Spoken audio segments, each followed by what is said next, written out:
Sumayin niyo po ang kapayapaan ng Diyos. Muli sa awa tulong ng Diyos ay nasa mabuting kalagayan kayo.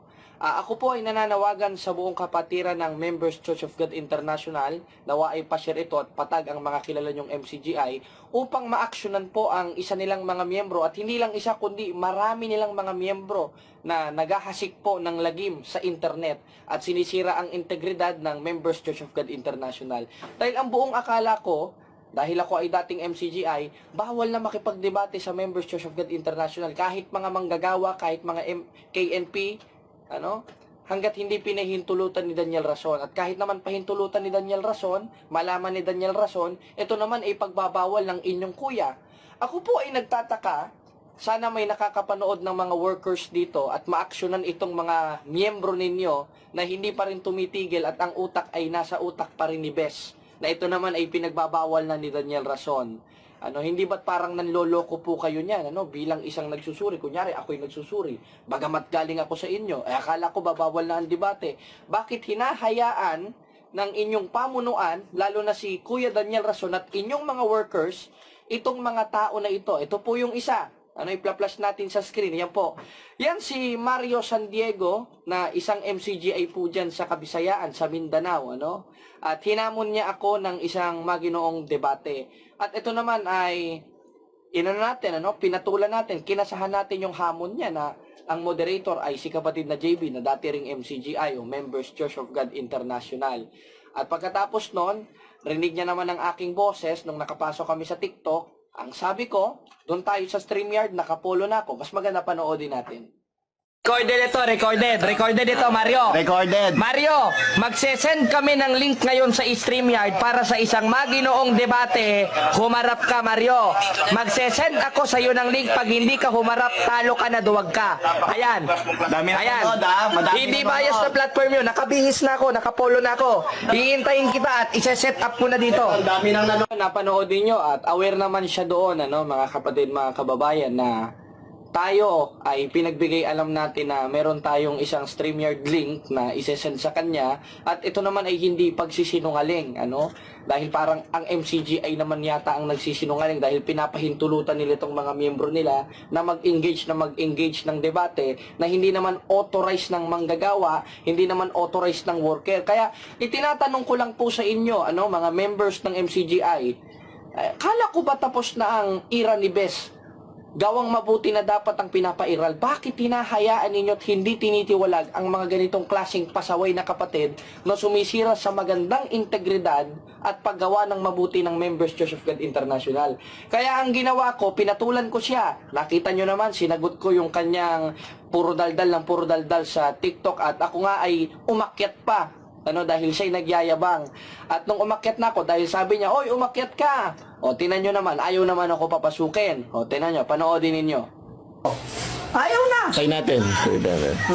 Kanina pa! Papapasukin tayo. Di ba? Akyat na kayo dito. Ayan na! Ano yan, Mario? Lalabas yung activate natin dyan. Ayan na! Ilabas mo. Ayan na! Meron tayong activate, di ba? Yung Choma Serdan. Tinan mo. Sabi mo, dyan 40 yung Choma Serdan. Tinan nyo, ha? Ang kabaliktaran nun, Matthew Dancer. Tinan mo. Sabi mo, alam mo yun. Wala na! Hindi na siya makasagot. Hindi na siya makaano. Formality ang ipinag-uusapan natin. Formality pinag-uusapan. Pati ba naman yung mock debate namin, Pati ba naman Matthew Dancer, dinamay niya na. Wala naman pala ito. Napanoodin nyo, yan pong mga grupo na yan ay naglalay vlog sa TikTok. Maaari nyong i-check ang kanilang mga pangalan. Mario San Diego, Elipin Basa, marami sila, isang grupo sila na hindi po authorized na makipagdebate, lalo na ng pamunuan ni Kuya Daniel Rason dyan sa Members Church of God International. Ngayon, nakita nyo, napanood din nyo na ako'y pumapasok, samantalang ang sabi nyo, umakyat ka dito. Ngayon tayo magdebate. Nung kinasahan natin para makapag-usap, aware naman siya na sa StreamYard natin gaganapin ang debate at aware siya na si kapatid na JB ang magiging moderator. Tinan nyo, nung umakyat kami, ayaw na kaming papasukin. Hindi ko alam kung nagtatapang-tapangan lang ba ito o sinisira talaga ang integridad ng Members Church of God International na nagpapakunwaring pinagtatanggol pero sinisira implicitly ang iglesia o yung magandang integridad o paggawa ng mabuti ng iglesia ng Diyos na siya ngayong MCGI para sa kanila o claim nila, bagamat hindi naman ito yung sinasabi ng Biblia. Kaya ang nangyari, gumawa kami ng link, isinend namin sa kanya, tinawagan namin siya, alam niya yan, aware siya dyan. Tanong, kumasa ba siya at pumasok ba siya? Mas mabuti panoodin muna natin yung pag-send namin ng link sa kanya para maganap yung hamon niya na mismong siya inatrasan niya. Panoodin natin. Mag-open na tayo ng ating StreamYard. Total, alam naman niya, aware naman siya na doon tayo mag-o-open ng isang formal debate para sa kaayusan. Tingnan lang natin kung makakaano ito. Ayan, magla-live stream na tayo dito sa ating YouTube. Bro Mario versus Bro Jared. Ayan. Ilalive na natin ngayon ito. I-live stream na natin. Tingnan nyo lang mga kapatid, mga kababayan. Ayan, okay na. Tip, up to 10 people can be on stage. Kahit 10 pa sila. Di ba? Kahit 10 pa silang nandito sa atin. Ayan. Wala naman tayong mute dito kasi wala namang mute sa StreamYard. Ayan na, mag-open na tayo ng StreamYard. Aantayin natin si Mario Santiago. Senda na ng link yan. Sesenda na natin ng link. Ayan, tingnan nyo Magsesenda tayo ng link, ikakopy ko, tapos, lang. Sige. Sesend natin dito sa Messenger. Ayan, pumasok ka na. Nung naghahamon, pumapasok. Hindi umaatras siya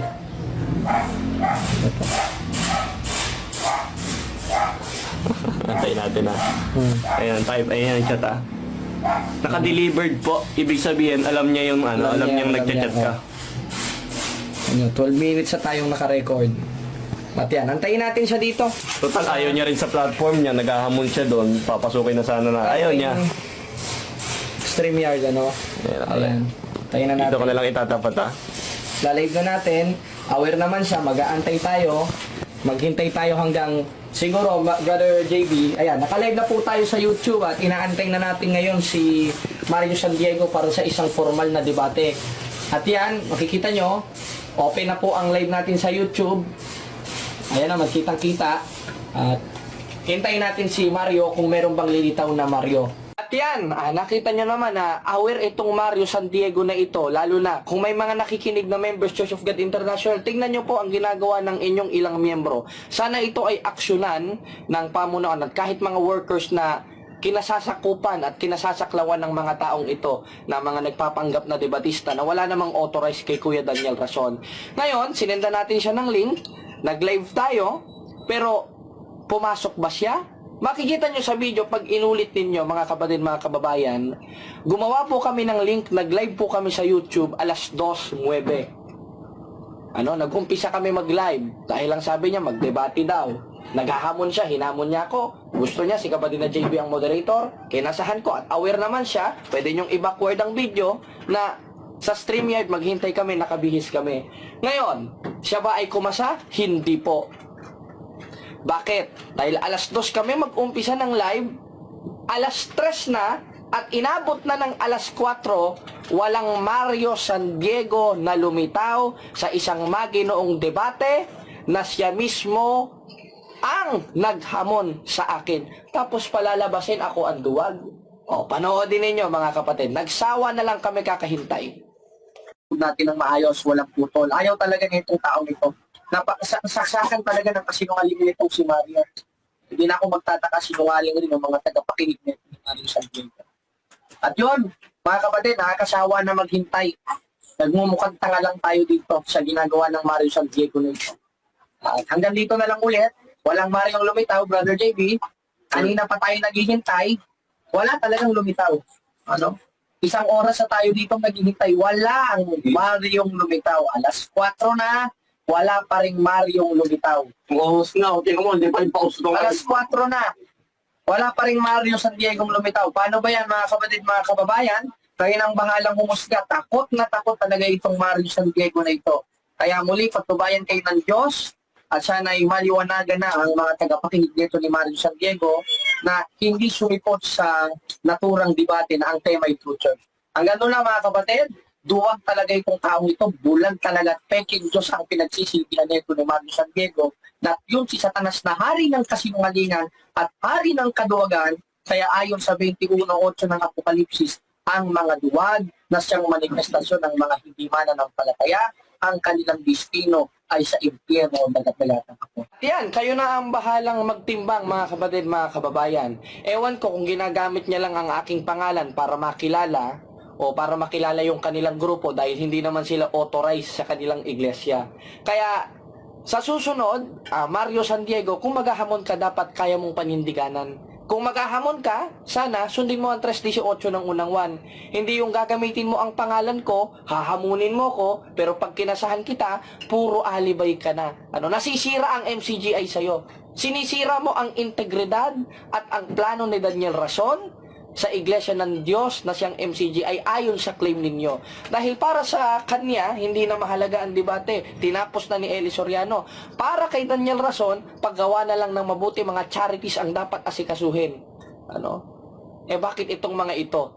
Debate pa rin ang nasa utak. Pag pinatulan naman, hindi naman kakasa. Alin ang napupukol? Ang buong MCGI.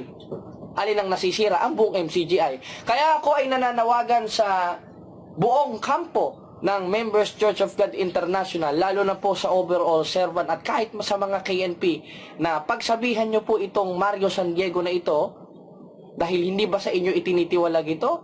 Mali na ang pananampalataya nito sa bagong pananampalataya na itunuro ngayon ni Daniel Rason, na bawal nang makipagdebate sapagkat yan ay walang kabuluhang taltalan. Kaya nga nung ako'y MCGI noon, hindi na ako nakipagdebate noon, umalis na ako. Sana naman po ay hindi nyo kinukonsinte sapagkat nasisira po ang iglesia ninyo. Gaya ng ginagawa niya, natatakot sa akin, naduwag sa akin, hawak niya ang pangalan ng MCGI, ang sasabihin na lang lahat ng mga tao, duwag ang MCGI na walang kaalam-alam ang Kuya Daniel Rason sa pinagagagawa niya. Kaya nananawagan ako sa lahat ng mga workers na kung sakali pagsabihan ninyo, dahil alam ko, malaki-laking kasalanan yan sa Members Church of God International o mortal sin yan lalo na ngayon kay Kuya Daniel Rason. At ikaw naman, Mario San Diego, duwag ka. Kung kailan kinasahan namin yung mismong hamon mo, ikaw tatakbo sa mismong hamon mo. Kaya nga may patutsada pa yun Saka ba naman nakakita, naghamon tapos tumakas?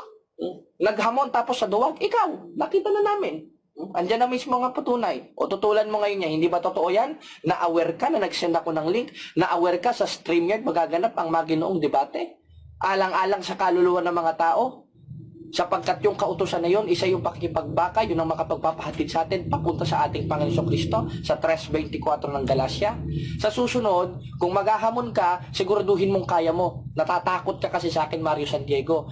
Kala mo naman nakapuntos ka kay Boy Letra, talo ka nga kay Boy Letra, Yun lang, mga kapatid, mga kababayan, at sa mga lahat ng Members Church of God International na kaiba yun namin sa pananampalataya, nawa ay pagsabihan nyo itong taong ito sapagkat dinadala ang inyong iglesia at nagmumukhang duwag ang inyong iglesia sapagkat nung kinasahan ko sa isang maginoong debate at atras naman, maang-maangan at galing-galingan. Yan ang sinasabi sa 21:8 ng Apokalipsis. Ngunit sa mga duwag na siyang manifestasyon ng hindi pagsampalataya sa tunay na Diyos, ang kanilang destino ay sa dagat-dagatang apo. God bless.